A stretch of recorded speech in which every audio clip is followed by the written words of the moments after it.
In 2020, it was the summertime, and we had planted a garden at home. And a couple days later, I kind of felt like I had pulled a muscle maybe like near my groin, and it just kind of, and I thought it'd get better in a couple days, and it consistently got worse. After about 6 months of this, I finally went to an orthopedic doctor in Bloomington, and they were unable to help me because they said I needed to lose 150 pounds before they would do surgery.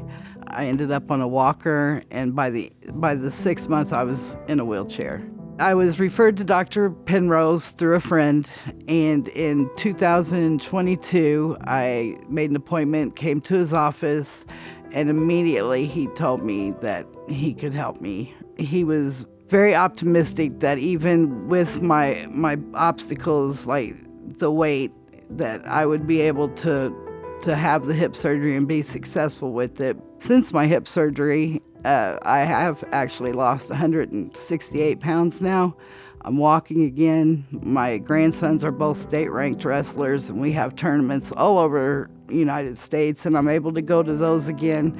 It's just been life-changing. To be in your early 50s and be trapped to your house because of pain or, immobility, it was horrible. It's depressing. I go boating again. I hadn't been boating in years. I even went tubing. Dr. Penrose and his staff were incredible, and they gave me my life back.